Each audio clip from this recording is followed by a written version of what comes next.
Mas o mais importante, assim, de tudo isso é como que o tempo, ele é para ser percebido.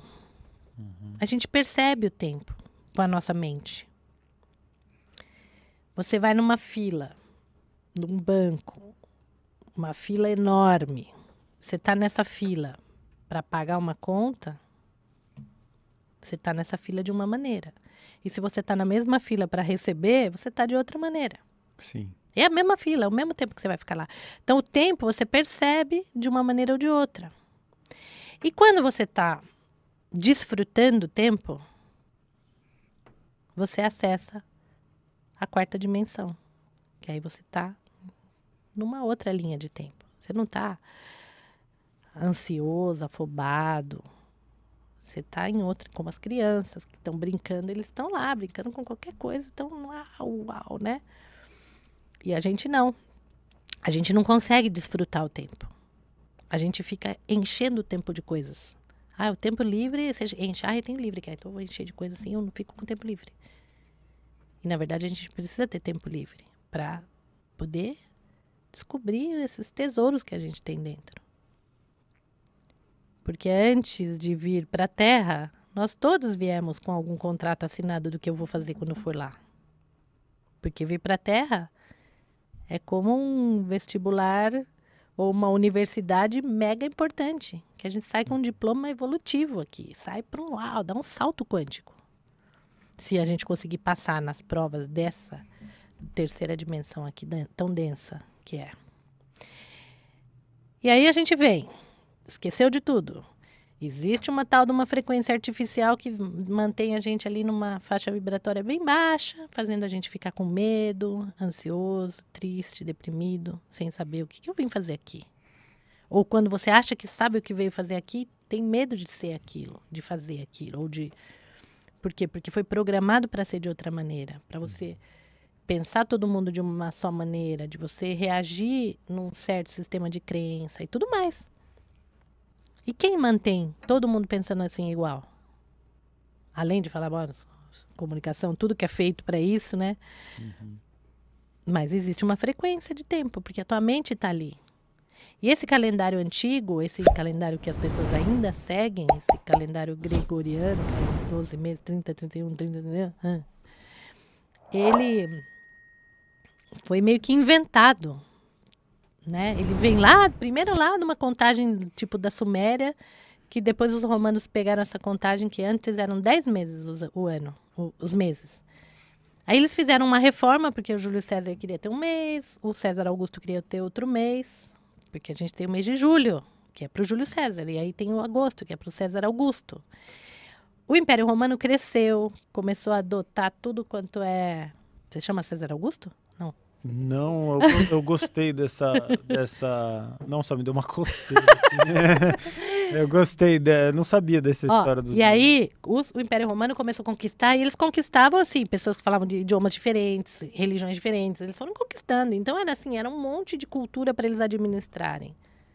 Só que eles precisavam receber os impostos no dia certo, a pessoa precisa viver de um jeito meio estipulado ali, tinha como organizar, porque cada um já tinha a sua organização. Então, vamos colocar um calendário para essa galera. E aí, calendário era o livro de pagar contas, calenda romana. As calendas, era o livro das contas. Então, quando ele fala calendário, é o tal do livro das pagar contas, que é o que a gente tem, que o livro, para que serve o calendário? Pro dia 10 você receber, o dia tal você pagar, o dia tal não sei o quê, dararara. E o dia de férias, de diversão, meio que controla todo mundo, né? E dezembro é o mês 10. Outubro é o mês 8. Setembro é o mês 7. Novembro é o mês 9. Por que tudo, entendeu? Porque a gente ainda tá com um programa super antigo. Lembra aqueles computadores antigos que tinha o tal do DOS? Sei. Lembra disso? A tela preta ali. É. Tela de fósforo verde. É um negócio, né, que a gente achava o máximo, né? Quem tinha, uau, Na nossa, época. o negócio de disquete, toda aquela parada lá. A humanidade evoluiu. Imagina você pegar um programa de hoje e querer rodar naquilo ali. É. Mas nós estamos assim, queridos. Um programa super evoluído humano de hoje, biotelépata solar, rodando um programa da época do Império Romano ou de antes, no tempo. Então, esse tempo, ele é um tempo que aprisiona. E foi criado por imperadores mimados, provavelmente. Que queriam ter, eu quero ter um mês. Eu Aí o quero cara ter um colocou mês. lá. Dá licença que o mês é meu e eu quero com 31 dias. Aí eles tiraram um dia do 20, que era fevereiro, tinha 30, né?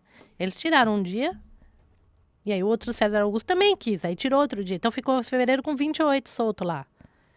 E aí julho e agosto tem os juntinho, né? Quando você conta, né? Tem que contar assim, julho e agosto tem 31. Porque tem isso. Então, imagina o programa antigo que a gente está vivendo. E tudo que foi criado para ser. Então, essa foi a sacada do José Argüelles. Esse foi o entendimento, esse foi o download que ele recebeu. Vocês sabem lá, né, que quando o cara descobriu a gravidade, lá o Newton, falam que caiu uma maçã na cabeça dele e dali ele entendeu a inércia, tarará, tarará, né? E as leis da física saíram disso.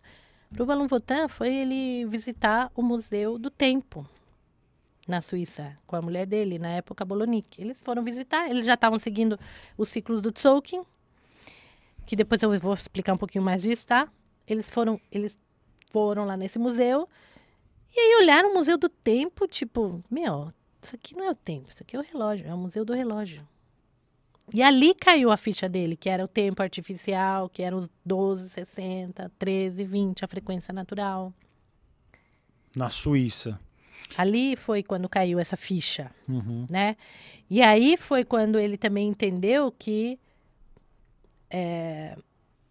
o que ele tinha descoberto precisava ser transmitido.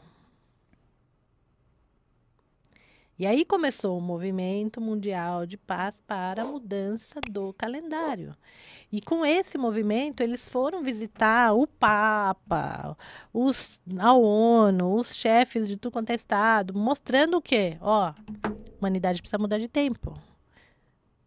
E essa coisa da reforma do tempo não foi a primeira vez que alguém falou desse assunto aqui na Terra.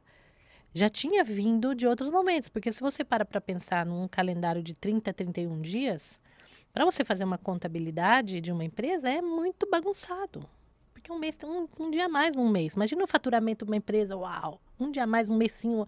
Ou seja, internamente as empresas têm outra forma de contar. Eles não seguem 30, 31 dias. Eles têm outra forma de administrar esse dia a mais, esse dia a menos, né? Então, teve uma época que a Kodak lançou um movimento para a reforma do calendário. A Câmara de Comércio dos Estados Unidos, na época, lá não sei o ano exato, vamos falar bobagem aqui no ano exato, eu não sei, mas teve essa tentativa de mudança. Então, teve um movimento global, assim, meio que levado por interesses mais comerciais, de mudar o calendário. Não foi a primeira vez. Tiveram 3 tentativas. Sempre era barrada pela igreja. Porque eles falavam, não, se existir 13 meses de 28 dias e um dia extra, esse dia extra vai atrapalhar. E, na verdade, o que atrapalha é não contemplar esse dia extra. Falo dia extra porque 13 meses de 28 dias é igual a 364. O dia extra é o dia fora do tempo, para dar o 365, que é o tempo da Terra em volta do Sol. Então, quando a gente fala o sincronário, ele não é um calendário lunar. Ele não está baseado nos ciclos da Lua. Lua cheia, lua nova, lua nova.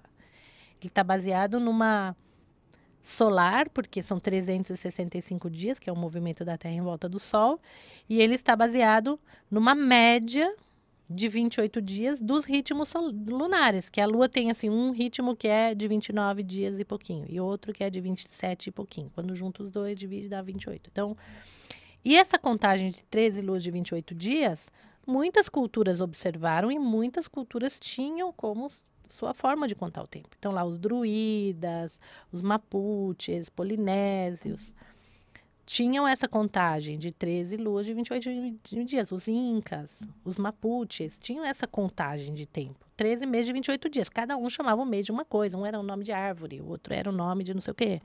Mas a observação dos povos originários era dos 13 meses de 28 dias. Né? Depois, passou ontem, né, foi o aniversário da invasão da América, né? 12 de outubro, né? Foi quando chegaram lá e tal.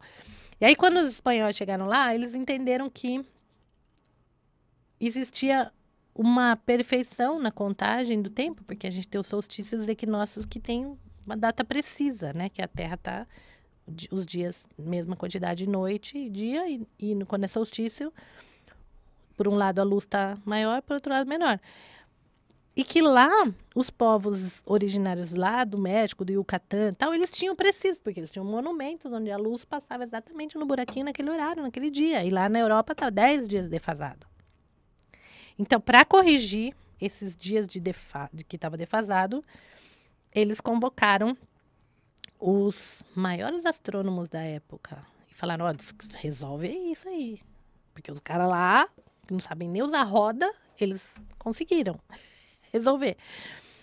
E aí eles criaram uma fórmula matemática para resolver isso, e essa é a fórmula do ano bissexto, que a gente segue a cada 4 anos um dia a mais. Isso é um jeito de corrigir isso, tá?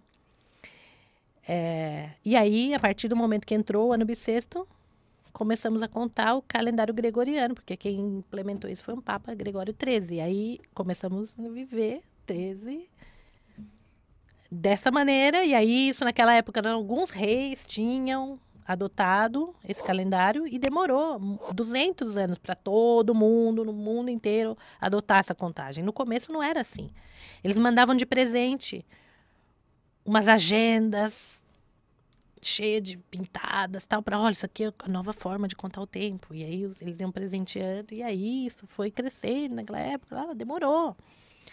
O último país que adotou o calendário gregoriano foi o Japão, 200 anos atrás, por exemplo. Então, hoje a gente está uma cultura globalizada, todo mundo vivendo a contagem artificial, e a gente nunca teve tão infeliz como raça, né? E aí, a partir do momento também que começou que o calendário começou a se expandir, né? Aí também começaram outros movimentos no planeta, né? E aí chegamos nos dias atuais, onde nós estamos sem energia, a população. Todo mundo está sem energia, todo mundo não está sabendo, né? Então existe aquele número enorme de pessoas deprimidas, entre um monte de outras aberrações de destruição e tudo. Nunca a gente teve tão mal como raça fazendo coisas.